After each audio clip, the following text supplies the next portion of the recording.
O Diyos aming Ama, ang lahat ng nilalang ay marapat na sumamba sa iyo.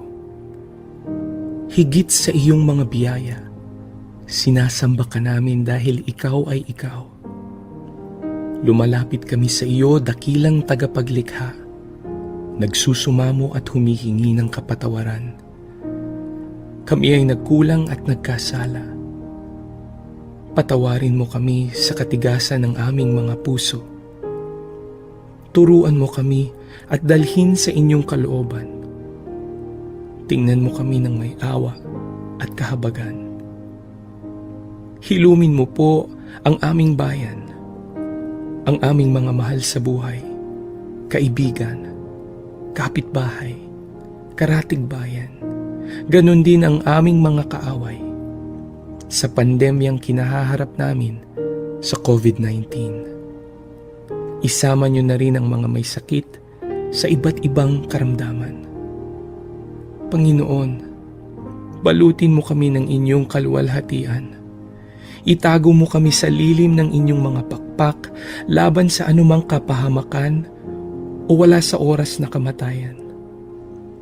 Kristo, ang tinapay ng buhay, alalahanin niyo po ang mga namumuno sa aming bansa, ang mga ilaw at haligi ng bawat tahanan, at mga kawani na nagtatanggol sa aming seguridad at mga frontliners. Batid mo, Panginoon, ang mga dinaraanan at bawat ganap sa aming buhay. Espiritong Banal, aming tanggulan at gabay, imulat ang aming mga mata at ipakita si Jesus ang Panginoon at tagapagligtas, ang nag-iisang katotohanan at tanging daan tungo sa Ama. Wala nang iba. Purihin ka, o aming Diyos. Ang presensya mo ay tunay na biyaya ng aming buhay. Ito ang aming samot panalangin sa pangalan ni Jesus, Kordero ng Diyos na nag-aalis ng kasalanan ng mundo. Amen.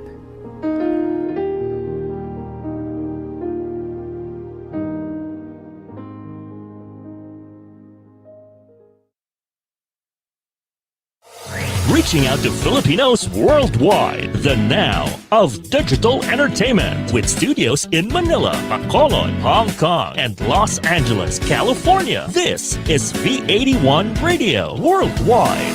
V81 Radio, V81 Radio. Ito ang radio mo, ito ang radio ko. V81 Radio, V81 Radio. Dahil mahal namin kayo. V81 Radio, V81 Radio. Para sa inyo ito, V81 Radio.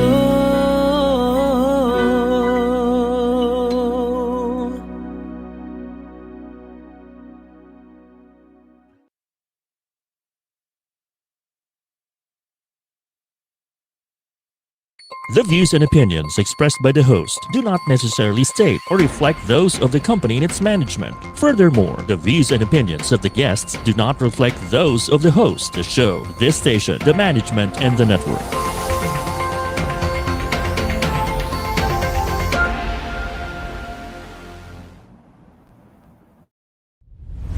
Kumusta, kabayan? Kumusta ka, bayan? Gusto mo bang makasagap ng chismis na may laman? Chismis na makabuluhan? Let's talk about love, life, relationships, social issues, and anything under the sun. Narito na sina Jea at Owie upang sabayan kayong makitawa, makiiyak, makikanta, at makisaya sa nag-iisang online tambayan. Chikabayan, Chika Bayan. Chikabayan. Dito lang yan sa V81 Radio Worldwide.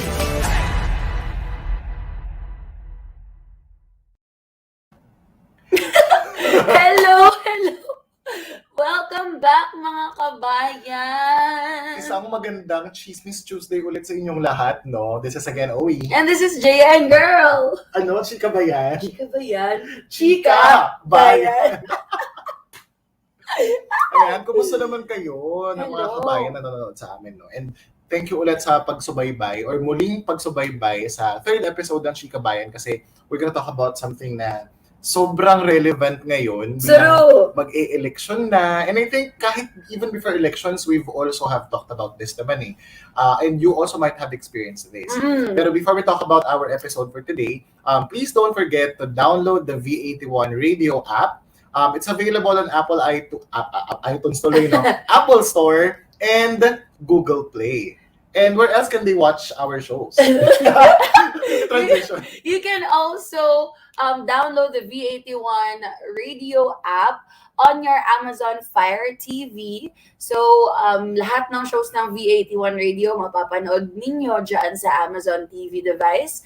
And of course, we are also available on Amazon Alexa. So just say, Alexa, play V81 radio. Taray. Nagsasabay na tayo sa Oo, ano. may synchronicity na dun sa part na yon. Truly. And ito na nga. So this is a very interesting topic kasi Very, very interesting topic. you might have encountered people on social media taking sides sa mga kandidato sa politika. Oo, actually, no? Oo, may mga Ang dami. ang dami. Lalo na last week nung nag-file ng COC yung mga candidates. candidates. They expressed the support dun sa pagpapalit nila ng profile pictures, mga posts nila, Lahat ng mga sinishare, ganyan. Correct. And because of, sige, magsimula na tayo sa politics kasi ito naman yung pinaka-common sa ngayon eh. May mga tao na nagsisimulang mag-call out ng mga other people. Yeah. Actually, lumalabas. Banyo ko na. Ay. So, mas dumadalas, the call out and cancel culture has have been like, ano ba, parang, what was the term? Rampant. Nung social media age, which started, I think, 2009-ish, since Facebook was launched. Parang, syempre, we can post anything on social media. Like, parang mas malawak na yung reach. As long as we're friends, you can see, shout out tayo dyan kay, Jack. Hi, Jack, I miss you. So, yun, parang, since Facebook, the launch of Facebook, parang, since everyone can post, and as long as you're friends, they can see what you're posting, parang, it makes them a tad bit entitled of their opinion about your post. Since it's a platform where I can comment on whatever my friend is posting online, I can, and it's a free country. Yes. And I have my own Facebook account, and it's a feature that I can use. Some people, alam mo, parang syempre tayo nangangapa-ngapa pa tayo. Design discoverability, remember? Parang some people are giving themselves the authority to take control over other people's social media posts. Yeah, that's true. Now, kung nababangga yung opinion nila versus dun sa opinion nung nag-post na tao, dito nagkakaroon ng tinatawag na call out. And eventually, naka-cancel kasi yung iba, hindi ko nasabing lahat. Not all naman. Oo. So, define natin. So, ano ba tong call out? yung pag tinawag ka. Hello. So, when you say call out kasi, this is the way, this is how people usually, paano ba? They get the person's attention based dun sa nakapost on social media. And not even on social media. Sometimes, kunyari, may mga live na interviews, live events like this, interviews. Minsan, people call people out based on the comments, gano'n. Kasi minsan, pag hindi nila nagustuhan yung content ng sinasabi ng speaker, or ng tao na nag-post ng something dun sa wall nila, may mga tao talaga na, alam mo yun, aligagang mag-comment. Oo. Remember yung disclaimer before every show? The views and opinions of the host, blah, blah, blah, things like that. So parang sometimes it gets too personal, most especially if, the viewer is very engaged, passionate about the topic. Correct. or kung kunyari, it offended the viewer or the listener or the audience. Parang it gives them the sense of authority to get that person's attention and say, hey, I'm opposing. I'm not I don't agree with you. Ganyan. Most of the time, I'm not saying that this happens all the time, but most of the times kasi when people call people out, masyadong intense, masyadong strong minsan yung language na nagagamit. Yeah, that's To the correct. point na it's crossing the personal boundaries of the person who posted, that something on social media. Mm-mm. Regardless kasi kung Facebook to, Instagram or Twitter, but it happens most of the time on Facebook or Twitter. Twitter. Diba? Twitter talaga. Yeah. And dito kasi lumalabas madalas yung tinatawag nating keyboard warriors. If you've heard of that term. Yeah. Keyboard warriors, ito yung sinasabi nila na matapang ka lang kasi nasa likod Good ka ka ng ng computer, mo ng or ng phone cellphone mo. mo. Yeah.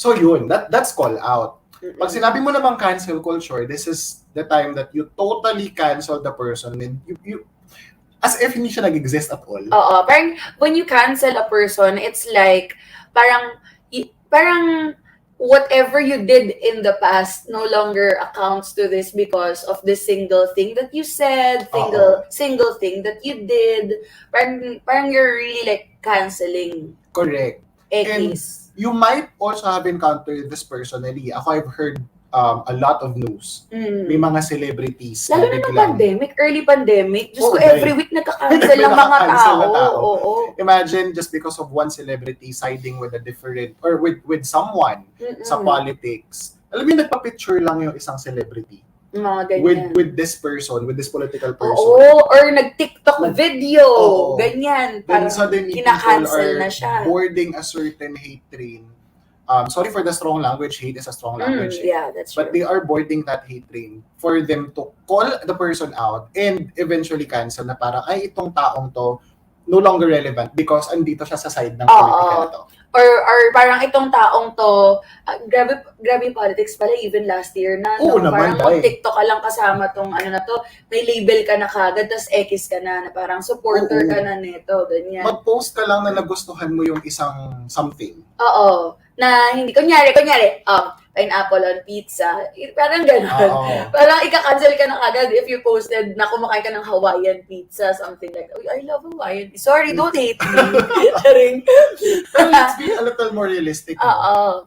Let me give a concrete example na lang. Remember the Dolomite Sand issue. Yes. Again, the views and opinions of the host do not necessarily reflect that of the network. But the Dolomite issue kasi, people have been posting a lot on social media. This was last year, no? Kasagsagan ng pandemic. The government has this project na papagawa or renovate yung Manila Bay and all. That required a huge budget. Yeah, budget talaga to. Some people are pro, some people are con. And then some friendships actually broke because of that. Yeah, that's true. And dito na pumapasok talaga sinasabi natin call out and cancel culture. Usually it starts from a call out, a simple call out na hey, ano tong pinost mo. Until eventually, depende kasi sa tao kung paano nila i-manage yung yung conversation eh. Kasi kung hindi nila na-manage na maayos yun, what usually happens is that they cancel the other person out. Or it could be a group cancellation. Group cancellation. Oo, Okay that's yan. true. Totoo. But Totoo yung yeah. group cancellation. Totoo yung group cancellation, ha? Akala nyo, gagawa-gawa lang ng mga Illuminati yan. Totoo yun. And ito, may question ako sa'yo. Parang, when do you think is it okay to call out? Like, kunyari, is it, given the digital age, the social media age, parang ano na tayo ngayon eh, parang lahat tayo may power na to speak up. As long as you have a Facebook account, a Twitter account, an Instagram account, whatever account you have in there, as long as you have that, even if you hide behind a dummy account or kahit wala ka namang followers or friends, Correct.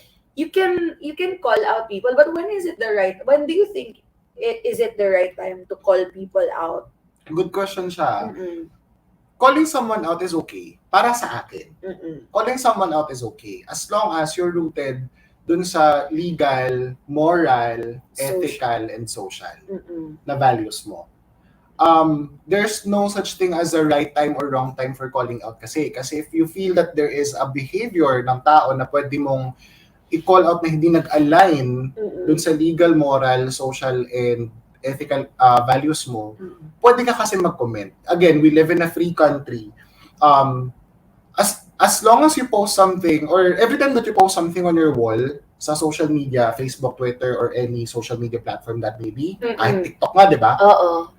You are Most especially on on TikTok. TikTok. You are actually sharing a part of your life eh. Mm-mm. Na parang, hey, watch me. Kasi I'm posting something. Yeah. Or read this because this is my expression because I'm the owner. Mm-mm. As soon as I did that kasi, I'm letting, people come in to my life. Tama. Partly. And You're giving them like a bit of like an authority to comment on your Oo. whatever you post. Kasi 'di ba you can always strain the audience of your Totoo. post, right? Totoo. So it was my privilege and equally my right to post something on my wall. And it's also the equal rights and privilege ng mga taong nakakabasa at nakakita ng post ko to call me out if they feel that, hey, what you posted is something na hindi legal or hindi ethical para sa akin or it's not acceptable for me.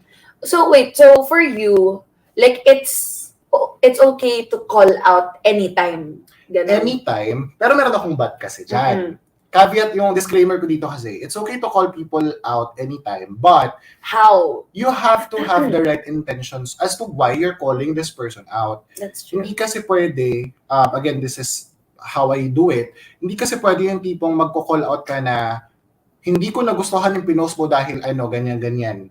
Or just because trip mo lang. Diba? Iba kasi yung meron kang purpose kung bakit mo siya kino-call out or kung bakit ka nagko-comment ng against dun sa post ng tao na yon versus dun sa just because lang. Yeah, that's true. I have to agree. I feel that you can call people out anytime, but it's just like a matter of how you're gonna do it. Like parang there's never I feel this is just me. We could always be or we could always differ, you guys. But like I feel na when you call people out, with the right and with the best intentions, diba? With the best intentions, you have to like be aware siguro of how you're gonna do it. Kasi you know that you can anytime. We can call our friends out. Pwede natin call out yung mga kaibigan natin, pwede natin call out yung mga kapamilya natin, family members natin, kapitbahay natin, like trabaho. Anyone, you can call them out if you think that they're doing something that is potentially gonna cause, harm or damage to a majority or like, a chosen few people, diba? You can call them out. But there is, know when and where to say what. So there's always the best time to do it, best way to do it, and best words to say. There's always, a better way of saying things. Now, I wanna put emphasis on this. So there is a very thin line between calling out and publicly humiliating a person. Correct. So right now, people, because of social media and parang, the celebrities, the, TikTok stars, the yung mga micro celebrities natin ngayon, they become influencers, they become more reachable because of, the digital age. Parang dati kasi, aminin natin, nung bata-bata, nung kabataan natin, tama, nung kalakasan natin, charing, nung bata-bata pa tayo, pag celebrity kasi parang untouchable, hindi mo, parang unreachable yan, parang correct. It's kasi hard to, TV mo lang sila nakikita. TV mo lang nakikita, parang you don't really have, unless you have their phone numbers, unless you have their direct contact details, that's the only time that you can reach them. But now, kung kahit celebrity yan, nag-post sa Instagram nila naka-public, pwede mo na sila makausap and they can actually read your comment. Totoo. So you can already call them out right then and there. Diba? So parang, ngayon tuloy, people, lahat tayo, I'm not gonna, discount myself from this. Lahat tayo, we already feel na parang, okay, pwede kong i-call out yan now kasi parang this public figure, I can call him or her out now because I have access to her. I have access to him. Parang ganyan. So parang it makes, the thin line, or parang nahihirapan tayo mag-draw ng line between calling that person out and publicly humiliating them, most especially if they are public figures. I guess we can define that based on the extreme behavior of people. Mm-mm. What I mean by extreme behavior, ganito na lang an example would be one person or a famous person nagpa-interview. Kunyari. Talagang I'm basing this on experience, so I'm not dropping any names. Yes, dito po. Go. Kasi hindi siya interview pala. This person actually posted something, like a Mm-mm. mini blog, a Okay. mini vlog about the quarantine status ng Pilipinas. It Mm-mm. happened last year. Baka hindi ko na maalala. At Sa dami nang nangyari last year. Ang sabi nangyari last year, no? Sa dami nang na-cancel last year. True. Unfortunately, this person wasn't able to express him or herself not clear because maybe of thought organization, Mm-mm. maybe because of sentence construction, kung paano niya na ipaliwanag yung dapat niya ipaliwanag dun sa mini vlog niya na yun. And then people actually became enraged. Tama ba yung term na ginamit ko? As in, this person is in hot waters because of that. Yeah. May mga tao na nagko-comment dun sa video na yon na okay lang naman. Mm-mm. Or tipong, sana ganito na lang yung pagkakasabi mo. Mm-mm. Or sana ganito mo na lang siya Ah. pinaliwanag. Or Or sana di ka lang sana hindi nagsalita. ka lang nag-comment. True, And then, merong mga tao na gumagamit ng strong language talaga na ang stupid mo. Oo, marami. Umakin Mumurahin ka na ka, damay na yung pamilya mo. Oo. Alam mo yun, lahat na yung past relationships. Correct. Oo. Hindi po, ano bang alam mo? Mga ganon. So, di ba, kung titignan mo kasi yung context ng mga comments na yun, pag sobrang strong na yung language na ginagawa, tapos yung tipong, it's something that's done in public, like dun sa comment section ng tao, that's already public humiliation eh. Gets. And it's no longer relevant to the actual issue. Correct. Right? And the thing is, if, regardless if you are a famous person, kung influencer ka ba, celebrity ka ba, singer ka, or whatnot, or kahit common na tao ka lang, Yeah. if you post something kasi, and then when people started using strong language against that post that you have, Mm-mm. that's already publicly humiliating you. Yeah, that's correct. And That's actually, they're putting you in a certain sinkhole. yeah, and actually, you know what? Siguro, like, how do you draw a line? One way of, determining if it's calling out or publicly humiliating the person is the manner of saying the word choice, yung chosen words nung people or the audience. At saka, I feel that when you call a person out, it's because of that specific post, that specific behavior, that you posted on social media, you said on an interview, the picture, the photo that you shared.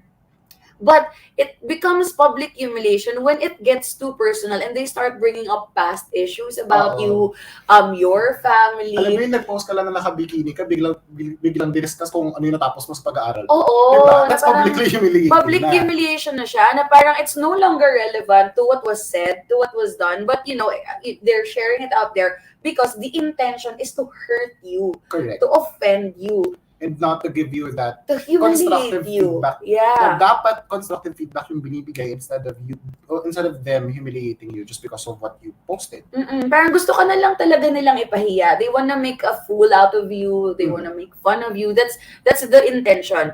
Kasi when you call a person out, you're coming from a place of care. Like, okay, hold on. I care about you. I care about your audience. Now, when they see this, what are they gonna think? So then you call them out.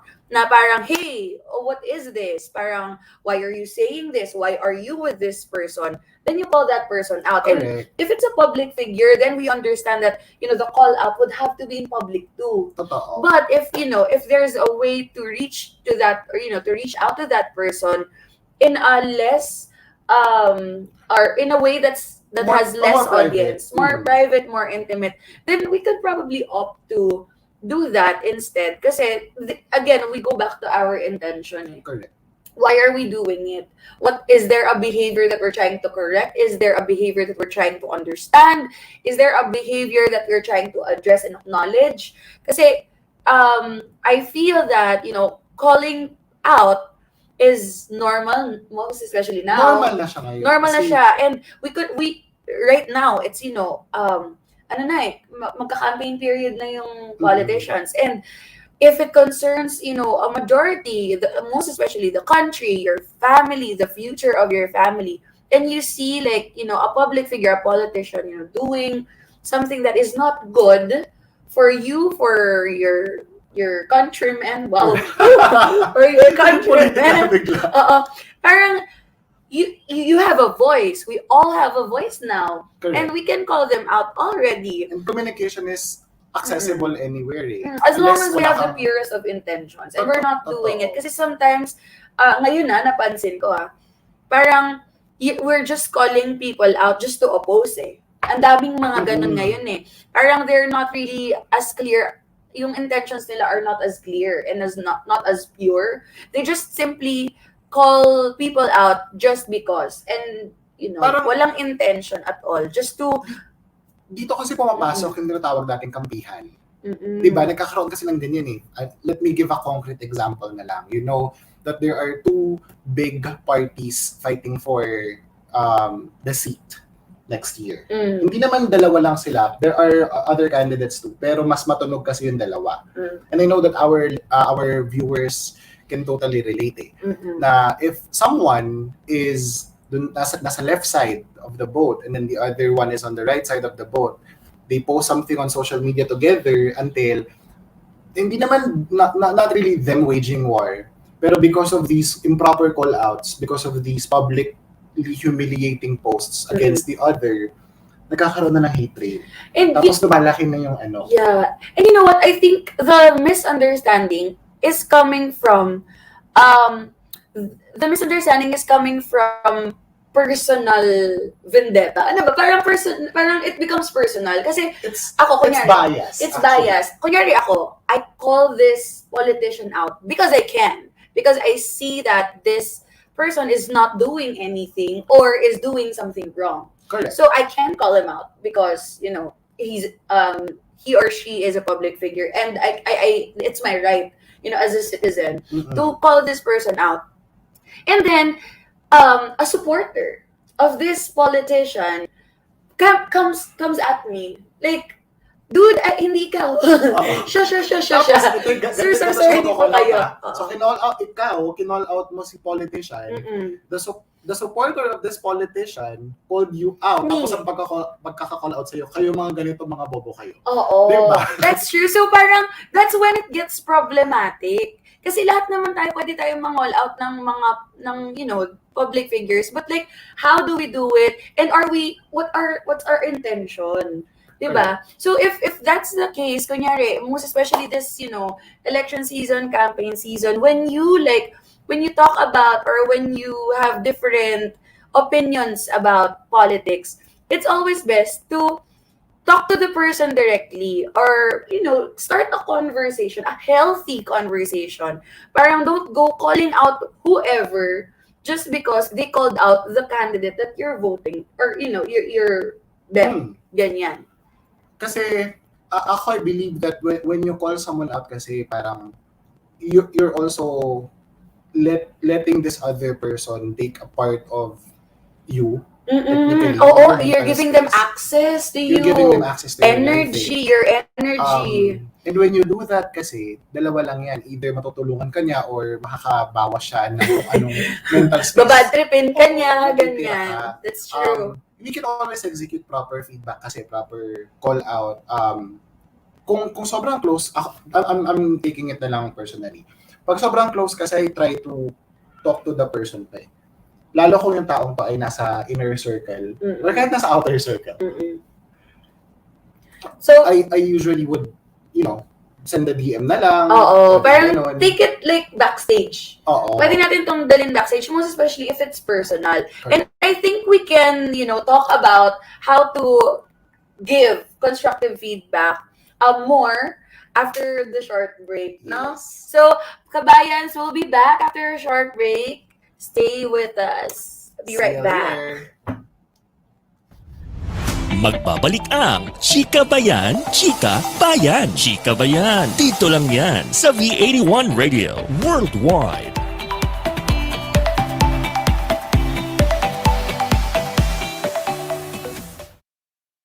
the program for the millennials that will showcase young professionals' worth, aspirations, and successes in doing what they believe is right, progressive, and inclusive, making a difference. Making a difference. Join them as they discover the path to self and societal fulfillment while making a difference. Hosted by empowered and cool millennial Erica Mizon. Together with her cool millennials, they will be making a difference. Every Saturday, 1 p.m. Philippine time. Only here on V81 Radio, Manila.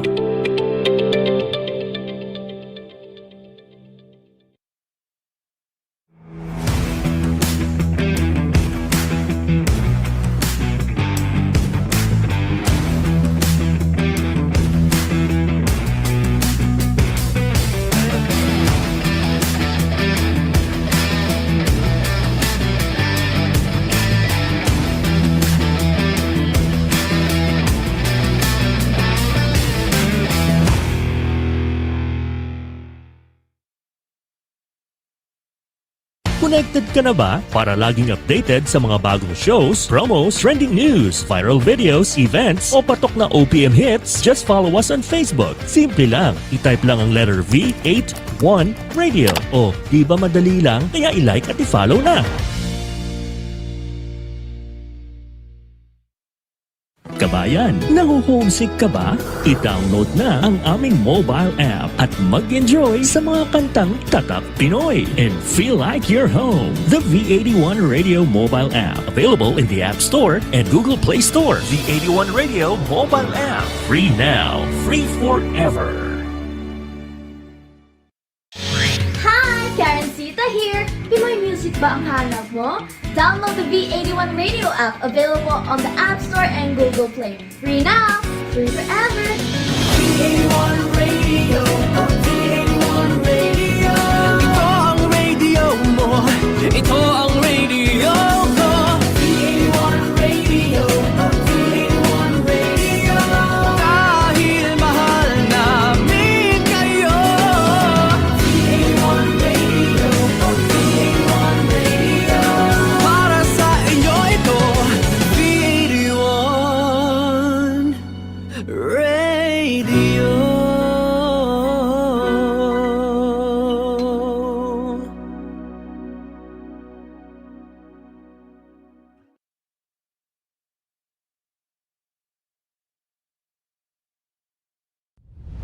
Balikan na natin ang CHIKABAYAN, CHIKABAYAN, CHIKABAYAN. Dito lang yan sa V81 Radio Worldwide.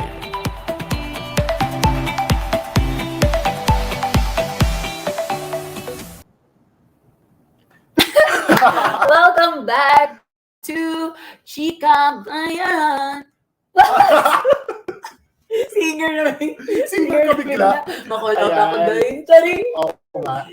And again, please tuloy na kinuso Nakausap ko pa, please. Sorry. to watch our reruns ng episodes ng CHIKABAYAN and other V81 shows. Please download the app. We are available on Apple Store and also on Google Play. And apart from that, we are also available at Amazon Fire TV, so you can download the V81 radio app on your Amazon TV device and listen and watch V81 radio shows such as CHIKABAYAN and others and other V81 shows. And also, we are available on Amazon Alexa. So simply just say, Alexa, play V81 radio. Wow. Ayun.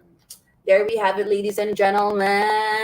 And while we are, before our break kanina, one of our watchers, audience, posted something on YouTube. Sabi niya kasi, calling out plus educating people is love from Mark Yes. Angelo Geronimo. I totally agree. Diba? This is also a way of giving constructive feedback kasi. When you send dito yung medyo nabitin yung explanation ko kanina. When Actually. you send a direct message to people kasi, it's okay that you call them out personally kasi kayo dalawa lang nakakaalam nun unless mag-resibo siya at screenshot tapos siraan ka niya, diba? Pero it's not you anymore. It's that person's values kasi who's on the line na eh. That's Diba? true. Now, if you call someone out via DM or via private message, it's easier for you to express the intention kasi. And you're not letting other people make sausaw. Ang takonyo ka doon. Make sausaw into that conversation. Makes us out the fish bowl. Yes. Kasi pag the more na may sumasawsaw dun sa mga maliliit na issue, lalo kasi siyang lumalaki. And ako, I personally believe that when talking about politics, hindi mo maiiwasan yung tipong major platform ang ginagamit, such as Facebook or Twitter, that some people are posting a lot of facts. We're not 100% certain that all of them are facts. Yeah, Pero meron kasi tayong bot dyan. you can always fact check. Yeah, you can always do your fact checking. And I personally believe that you can convince people to switch sides dun sa pinapaniwalaan mo if you talk to them in a very objective manner. Such as myself. I am a switcher. Switcher. I used to support this party, and now I switch to the other side because of a certain why. Hindi dahil sa marami ako nababasa on social media, but because of the friends who I believe in, and parehas kami ng values na pininiwalaan. And I think the world could be a better place kung ganun yung magiging behavior ng maraming tao. Na share your values with people around you so that it's easier for you to convince, these people na, okay, baka ito mas okay siya than the other. I mean, I'd have to agree. And ito, in line with what Mark mentioned, na educating people is love. Alam naman tayo, like, we're educators, right? So, educating can also be done by, regular people. You don't have to have a degree on education to be an educator. Correct. And educating yourself is equally important. So, most especially right now, ang daming fake news, ang daming fake videos on TikTok, on YouTube, ang daming fake facts. How do they even call them facts? Like, ang daming mga kuro-kuro, mga myth na pinaniniwalaan ng vast majority, and it's super overwhelming, honestly. So, it's really, really, really very important before you try to educate and call people out. Educate yourself first. Okay, I saw this post. Is this true?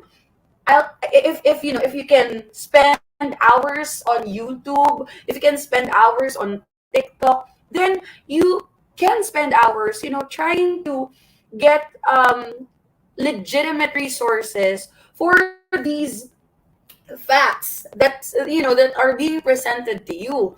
So parang educate yourself, and then when you get yourself educated, it's easier to educate other people because Correct. you know what you're saying. You can back it up with resources. You can with legitimate resources. And if we're talking about politics, I would say na let's do away with the satire websites. Siguro we can educate ourselves more by reading constitutional documents, yung mga from the court, from the government. I forgot the website, pero meron kasi ganun sa Pilipinas. Na it's a public Property. property na everyone can read about bills na naipasa ng mga Yes, tao. that's right. Who authored the bill? Correct. Ganyan. Parang educate yourself, in the best way that's made accessible for all of us naman. Hindi naman limited yung information na to eh. Hindi naman to para sa kanila lang eh. Itong information na to para sa ating lahat to. So we can easily access it and educate ourselves. And then it's easier to educate other people too. Kapag alam mo yung sinasabi mo at may pinanggagalingan yung sinasabi mo na hindi lang haka-haka at hindi lang kuro-kuro, di ba? At hindi lang siya yung basta nabasa ko kasi kay ganito or parang nakita ko kasi sa post ni ganito. Totoo. Parang Kasi, ganon. again, Kasi wall out ka ng tao eh. everything Diba? that you see on social media is not 100% true. That's correct. Some of them are partly true, some of them are talagang invento lang, kaya nga meron tayong tinatawag na fake news, di ba? Mhm. But you have to do your further research, fact-checking, so that it's easier for you to communicate kung ano yung alam mo na, kasi you've gone through it, you can back it up with data, and it's easier for you to, maybe, again, I'm using the word maybe, maybe convince other people to take your side too. That's correct. You don't need to really board a certain hate train Yeah. against People. people. Ang hirap kasi nito, pag nag-escalate kasi siya masyado, they're not against the political party. You're going They are against each other. The other person, or it could be your friend or family member or someone who's really close to you. That's correct. Someone at work, di ba? Mm-mm. Kaya nagkakaroon ng cancel culture. Now, before we go dun sa cancel culture, batiin ko lang yung mga friends ko sa nakikinig via YouTube. Hi, Drew, and kay Paul. Hello! Ayan. And guys, to all our viewers right now, we are actually available to be watched every Tuesday, Philippine time, 7 p.m. on Facebook Live and YouTube Live. Ayan. Yes. So live tayo every Tuesday, but the recorded episodes are always available on YouTube and Facebook. there we go. And of course, hindi kasi sorry, wala tayong sync doon, girl. Tamang call out lang. We're also available on the mobile app. So you can download the V81 mobile app. So you can watch our show. You can listen to our shows after it aired on Facebook and YouTube. Ayun. So tumako tayo sa cancel culture. Ayan. Okay, go. Ito na yung medyo Mga cancel na tayo. Charing. superlative na siya, Mm-mm. na parang Sukdulan. dulan na, parang sobrang yung galit mo dun sa tao, hindi na siya galit, apathy, wala ka nang nararamdaman. Wala ka nang nararamdaman. Parang, at saka wala ka nang pakialam sa nararamdaman ng tao. So, do you think is cancel culture okay? Ikaw? Personally, no. Like, I No? Question mark. No! Sinigawan. No, well, cancel culture, kasi from the term itself, cancel. You're canceling the person, ini-elbow mo yung tao. I don't agree to this because I feel like, di ba we've talked about change in our previous episodes, that, change is constant, character development, things like that. So I don't feel like canceling a person just because they said something or just because they did something that we don't approve of is okay. Mm-mm. Parang kasi when you cancel a person just because of something, one An thing, idea. an idea, perception. If you cancel that person just because of your perception of them because of a single post, it's taking away their chance to change, to develop, to learn, to grow. Correct. That's for me.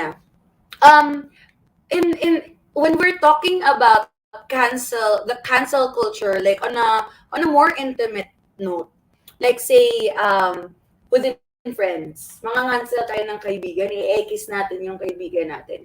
Parang parang I feel like there's a better way of doing it. You think so? Mamaya na natin pag-usapan yung cancellation of a public figure. Dalhin muna natin siya sa Inner circle. natin. So, have you experienced like canceling a person from your inner circle or within your family, or that canceling you, them canceling you? I have. Pero it's character development because Sorry. I'm a changed person now. Yeah. I'm a changed person. Tama din naman. I personally have been cancelled by someone. Ako, I can't recall na may na-cancel talaga ako na, boarding a certain hatred against one person. Yeah. But I think you know my story naman eh. Yeah. That I have been cancelled by a really close friend. Because of, different political views din. Political nga pala yun sa inyo. Diba? It happens a lot of times kasi na political madalas. And before pa to nito, ha? Oo. Even before this. Even before me switching sides. Mm-mm. The reason is because of that. Na parang that there are strong words coming from this person na I don't allow people or I unfriend people who are enabling this person, ganyan. Though I tried to reach out dun sa tao, pero talagang wala eh. I don't believe in hopeless cases. Yun na lang siguro muna. I like that. I don't believe in hopeless cases. Though I believe that people sometimes will need space. It's okay if they are canceling you out. Kung ikaw yung kinancel, okay lang, tanggapin mo na. Kasi you really can't control how people will react against you eh. The only thing that you can control is your emotions. How will you react towards the actions of these people sa'yo. Parang, diba? ano ako dito? Yung style language. Nakakabalik ako dito. hindi mo, ang kaya mo lang kasing kontrolin is yung reaction mo dun sa mga tao na nakapaligid sa iyo eh. So ako, when I was canceled by this person, I accepted na, okay, sige, hindi tayo aligned. I'm not gonna ask you any more questions kung bakit mo nagawa yun, kung bakit suddenly unfriended ako, or I was ghosted by a close friend, di ba? Suddenly, wala na siyang paramdam and such. Oh my gosh. It's okay. And this is also for my sanity. Parang I'm giving myself the closure of not thinking too much about this person kasi it affects my mental space too. So, I am saying na kung sa akin magagaling yung cancellation towards other people, I may not be 100% okay with that. Pero yung ibang tao na nagka-cancel sa akin, I would probably accept it. Yeah. Kasi it's them, it's not me. And when you do cancel people kasi, you are also laying all your values on the table. Hindi kasi, it's not a question about the values of the person who are canceling. It's you eh. Kasi ikaw yung nag-cancel ng tao. Diba? And the comment section na Grabe, super passionate our isa-isahin natin audience. yung And then, let's read yung ito. from From Mark. Call out is okay. Cancel culture for me Ang lang toxic. naman ang toxic masyado. Agree. Because of, us working or moving in a virtual or digital age na, ang bilis mag-ano eh. Ang bilis Mag-cut mag-disseminate ties. ng information and mag-cut ng people Totoo. off. Diba? And ito, wait lang. Gusto ko tong sinabi ni Drew na if you think na hindi na nagiging healthy yung isang tao for you, I think okay lang. I think he's pertaining to cancel culture. I'd have to agree with that because, personally, my question to you, have you been canceled or have you canceled people out? I do have experienced that. I have canceled, people in my life, and I have also been canceled from, a specific group of people, ganyan. And quite honestly though, you just need to get your head out of it. Na parang, yun nga, I have to agree with what you said, na you can't control kasi how they see you, how they perceive you, but you can control how you see them and how you perceive them. Now, where do you stand when it's personal? So when the cancellation is personal, where do you stand if it happens to you? Parang I have to agree with what Drew said because think about, okay, ano ba yung get ko dito sa mga taong nagka-cancel sa akin? So parang, are they like, if I envision myself, parang if I am seeing myself to be this in the next year, a year or 2 or 5 years from now, are they essential? Are they gonna help me be who I want to be? Are they gonna help me grow? Are they gonna help me, prosper or Will they take a bullet for oo, me? mga ganyan. So parang if these people naman are not aligned with who you want to be, who you want to become, then I think it's okay to, cut ties with these people or quote unquote cancel them. And cancellation naman, just like any subscription, it could be reinstated depending on, of course, the intention, the timing. It's always parang ito on a personal level. When you are canceled or when you cancel someone, you have to be clear with your intention. Very important talaga ang intention. Why are you canceling them? Why are you being canceled? Sometimes kasi the reason you're being canceled is feedback that's not given. Parang skinip nila yung feedback, yung opinion, yung feedback stage. Na lang sila kagad, resolution agad na ayoko na pala siyang kausapin. And sometimes, that's okay. Na parang there are people who are not confrontational and we have to accept that. Hindi natin sila pwede i-subject na parang magpaliwanag ka, bigyan mo ako ng closure. Kasi hindi naman kasi weakness ang Hindi naman kasi tayo lahat is good with conversing our feelings. Sometimes nagkakos pa ng misunderstanding. So yun, so parang you just have to consider you lang, like how you feel about it, how you you feel about it, how you perceive, how it's gonna affect you, and how you are gonna move forward from the quote-unquote cancellation. Let me also read a comment from Paul. Ang sisipag niyo mag-comment, thank you guys. Sa YouTube sila, Hindi no? naman sila mababasa lahat, pero I like Ah. this comment from Paul actually. Sabi niya, cancel culture is unacceptable for me in all forms. Doesn't mean your beliefs don't tantamount to someone else's. Tinatamang ko naman to be kami, canceled. actually. I'm coming from, his position. Okay. Diba? I don't believe in hopeless cases kasi. And I even don't want to call it a cancel culture, to be very honest. I might be putting our friendship on a certain hold, though, Sorry. balikan ko siya in 2 minutes, no? Parang nalipot siya on hold. Wait, sorry, natawa ako. May inside joke kasi kami. Oh. Oo. I could, if I am really friends with this person, an example would be you and I lang siguro. Just because I'm putting our friendship on hold today kasi doesn't mean that I'm not gonna need you anymore. One way or another, we will still meet. One way or another, I might still need you. Or you might still need my help too. Kasi there have been parang episodes naman in the past na sobrang ganda naman na I don't want to waste just because of, a certain political view na hindi tayo nag-align. And same with the friend who put me on hold or gave me a little space. Natawa talaga ako sa On hold yung friendship, no? Sige, siguro sa kanila, para sa perception nila, it's cancel culture or like they canceled me. I want to think that I'm just, getting a little more space. Yeah, space. Space for character development. Hindi kasi ako, again, naniniwala na pag ikaw ay extreme right sa belief mo, ay hanggang mamatay ka sa extreme right ka.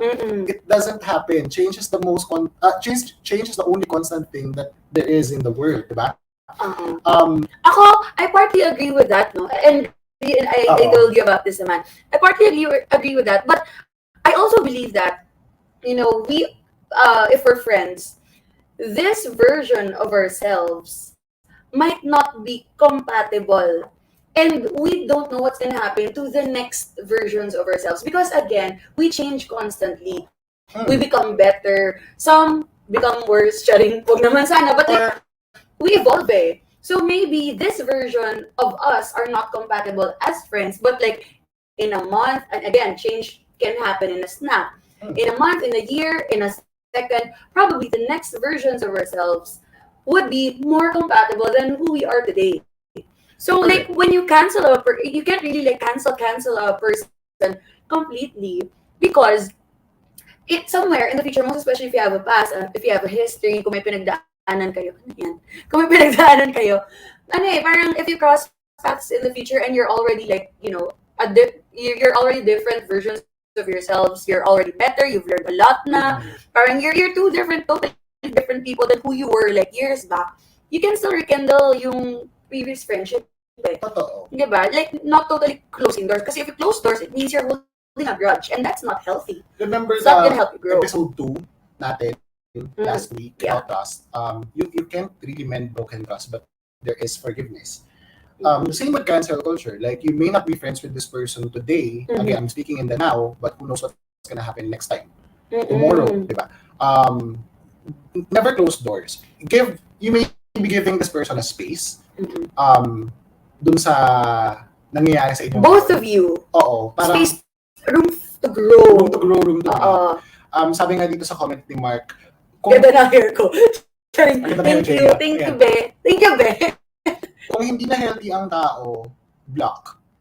We can always do that. Oo, right? block mo siya or i-mute mo siya or unfollow mo. Unfollow mo. Give yourself that sanity, that mental space to think a little lighter, not really to think about the other person, kung ano yung magiging comment and all. If it hurts your or paano ba? If it bothers you to see this person on your wall, then unfriend the person. Yeah. And you can always do that. Don't ever feel bad about blocking a person or unfriending a person. Those features are there because we can use them. Correct. Right? The no-no though, I'm saying this in a very suggestive manner, not prescriptive. Pero ang no-no kasi sa akin is if you unfriend the person and then kinalat mo pa sa ibang tao na Ayan. Diba? Kasi chinika mo pa talaga sis. It's even worse than call out and cancel na. It's you like creating a certain picture against this person na kasama ibang tao. So, Because sorry, natawa ko, sabi ni Paul, hinahanap ko yung 100. Press 100 po tayo dyan. pressure Space. spaces. Oo. Ako naman, sige, ito naman. On that note, let's move naman cancellation to public scene, to the public scene.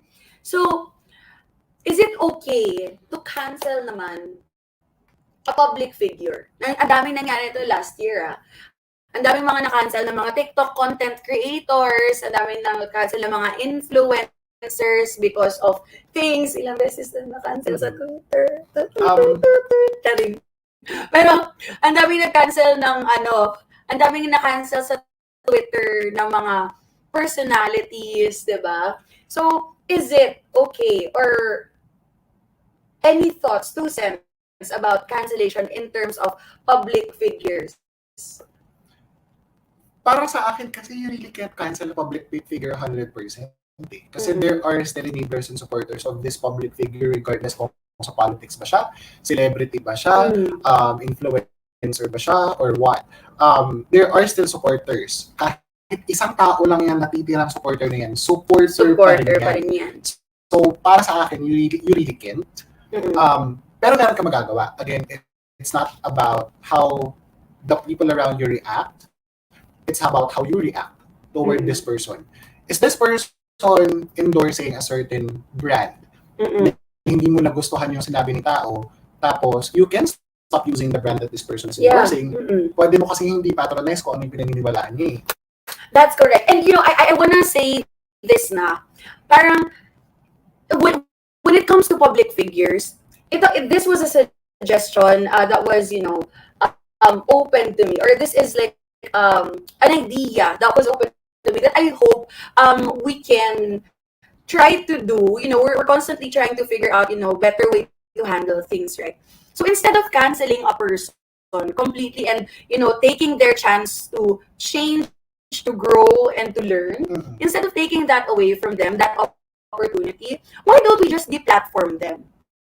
So deplatform instead of cancellation. Yeah, I totally would choose to deplatform a person if this person is using their social media platform in a way that is not helping, in a way that is more damaging than than helping, right? So like, kunyari, if there is a public figure that is kasi TikTok talaga ngayon yung yung medyo malakas, mabilis kasi yung sagap dun eh. So if there is like an influencer or a TikTok celebrity, a TikTok figure that you don't really, or you oppose opinions with, parang deplatform that person, stop watching that person's videos, don't follow that person anymore. You don't necessarily have to start like a hate train about it and try to get people to board that. You can do it personally. Like, you alone, you're 1 follower less than what they have. So we can always deplatform them than rob them of their chance to grow. Correct. And of course, learn from whatever that is. Totoo. Now, sorry. Now, if that person doesn't see what's wrong with their actions, with their words, that's on them. Diba? It's not on you eh. They are taking their personal character development opportunity. Totoo. Pero I still want to be optimistic kasi. Again, regardless of what this person's stand is in the now, things can change eh. And always give chance dun sa character development ng tao.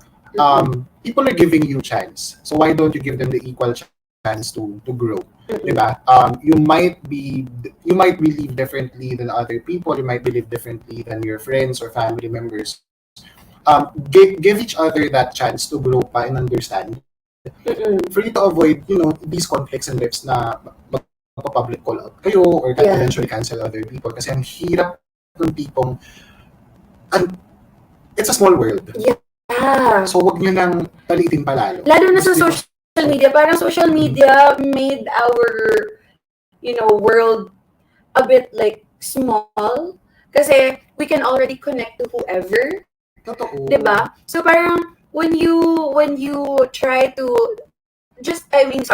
when you try to strip off like a tiny chance for a person to grow, parang it's also you're also taking away your opportunity to grow, diba? To learn, to be educated. And we can always stop from being self-righteous. Mm-mm. Yun yung ano, Oh my yun yung gosh. Do we have, I think we have a We'll talk about self-righteousness soon. separate Pero episode about self-righteousness. if you stop thinking that you're always right, Mm-mm. wala kang makukuha, or you will be able to avoid these small conflicts na baka pwedeng lumaki. Mm-mm. Kasi diba, the thing about conflicts is that one person always believe that I have the authority over others. I'm better than everyone else. And that is self-righteousness. And if you stop thinking that way, there shouldn't be any conflicts at all. Yeah. Ayan. Oh my gosh, ang dami nating... Uh, Sorry, we're not able to read all your comments, guys. But Let's, we have a lot here. I wanna take this one out from Paul. Well, calling out a public figure is still a publicity regardless kung maganda or pangit ang comment mo. You're only making that public figure more popular after all. Yeah, bad publicity is still publicity. So, yeah, I think we're taking it from the platforming, a particular person, if we don't necessarily agree with what they're trying to encourage sa kanilang content. You can always call them out through the comments. There's always a better way of calling, these people out, or you can message them directly. But make sure, so I think the bottom line of, calling the call out culture would be clear with your intentions when you do it. Because I'm gonna say it again. I think we talked about it. We talked about this before. Now, when you call a person out and you are coming from a place of care, from a place of concern, from a place of peace, from a place of love, walang lalabas na masama sa bibig mo. Walang masamang lalabas sa words na tinatype mo if you're coming from those places. But if you're coming from a place of anger, if you're coming from a place of hate and apathy, walang ibang lalabas sa bibig mo kundi masasama. Mga pangit na words. So make sure that when you call a person out, you are coming from a place of love, care, concern, and kindness. Kasi if you are rooted in that intention, you're sure that whatever that's gonna come out of your mouth, it's gonna be typed on your keyboard as a keyboard warrior, will be good and will be healthy. Kasi when you're typing naman, guys, it's always a choice eh. Like when you call out, nag-iisip ka eh. You're using your mind to call a person out. Now, if your intention is to hurt that person, to offend that person, to humiliate that person, malamang you're coming from a place of anger, hate, and all those negative things. And again, you're gonna say something bad. It's your values on the line na. Parang you're just giving the other person or other people apart aside from that person the avenue to call you out even more. Yeah, and if you think that person's bad, that makes you, no different. Yeah, no different than that person. So we can strive to always be better. Be clear with our intentions all the time. And before we wrap the episode, Yeah. dagdagan kayo sinabi mo kanina. Whenever you're calling someone out or giving feedback, constructive feedback to people, give the feedback as if you're the one receiving it. Yes. Kasi minsan ganito, ang bilis magbitaw ng tao, ang bilis magbitaw ng payo, ang bilis magbitaw ng komento ng mga tao, na parang akala mo ginagawa nila. May ganon, these self-righteous people, no, na parang they feel like they're always right, na makapagbigay sila ng advice. Kung ako yan, hindi naman nila ginagawa. So, think as if you are the one receiving it. Kasi if you're doing it that way, you're just simply practicing what you preach. Yeah, that's true. Ayan. Last comment na gusto kong basahin dito is from Drew. If you don't like their vlog, etc., unfollow or wag na panoorin. Sometimes kasi an artista, nadadamay talent mo dahil sa personal view mo. So yun. Ano na lang, like don't think about how they're gonna feel. Think about you. Correct. Your mental health, like how it's gonna affect you. Okay, this affects me. This takes up so much energy. Unfollow, mute, block. You can always do those take things. that space to grow. Kasi Mhm. again, while you giving the person the chance for character development, you're also equally giving yourself that chance. Agree 100 ako dyan. Ayan. So there, oh my gosh, grabe that topic. And the comment section is, sumasabog. Yeah. Thank you to our watchers, viewers, Thank you. mga kabayans natin out there That's for tuning in. Again, please don't forget to download the V81 app on your mobile phones. We are available on Apple Podcast, on Google Play And App Apple Store. And you can also download the V81 radio app on Amazon Fire TV. So download the V81 radio app on your Amazon TV device. And of course, we're available on Amazon Alexa. Just say, Alexa, play V81 radio. And of course, guys, we also want to set expectations that in the coming weeks and episodes of CHIKABAYAN, we're gonna have special guests. Madami. From Yes, Ivory yan. Music. From Ivory Music, we're gonna magkakantahan tayo dito. So make sure that your notification bells are on YouTube. Follow V81 Radio on YouTube and follow the V81 Facebook page to get notified every Tuesday 7 p.m. Philippine time of CHIKABAYAN. Ayan. So magkita-kita po ulit tayo sa susunod na Chismis Tuesday. Again, this is Owie. And this is Jea, and always remember, Chika responsibly. Bye! Kumusta, kabayan? Kumusta ka, bayan? Gusto mo bang makasagap ng chismis na may laman? Chismis na makabuluhan? Let's talk about love, life, relationships, social issues, and anything under the sun. Makitawa, makiiyak, makikanta, at makisaya sa nag-iisang online tambayan. CHIKABAYAN, Chika Bayan. CHIKABAYAN, kasama sina Jea at Owie tuwing Martes, 7 p.m. Philippine Time. CHIKABAYAN, Chika Bayan. CHIKABAYAN, dito lang yan sa V81 Radio Worldwide. Naghahatid saya sa mga Pinoy, mga kanta at programang Tatak Pinoy. Napapanood at napapakinggan kahit saan ka man. Streaming worldwide. This is V81 Radio. Malayo ka man sa iyong pamilya, dito ay hindi ka nag-iisa. Tiyak ito'y iyong hahanap-hanapin, dahil ito ang nagpapasaya sa atin.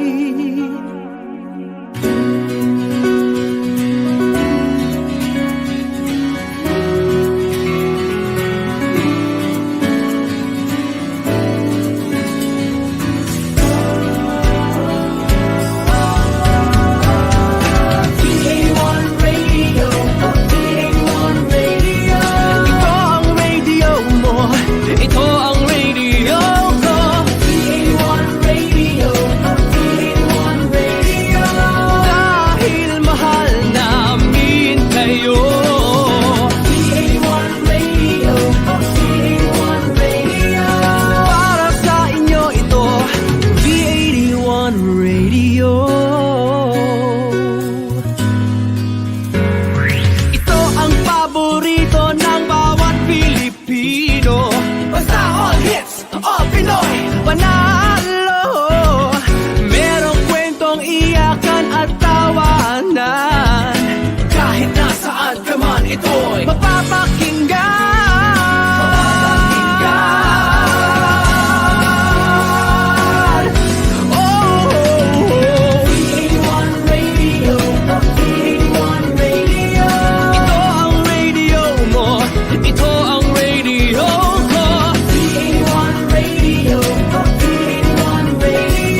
Radio.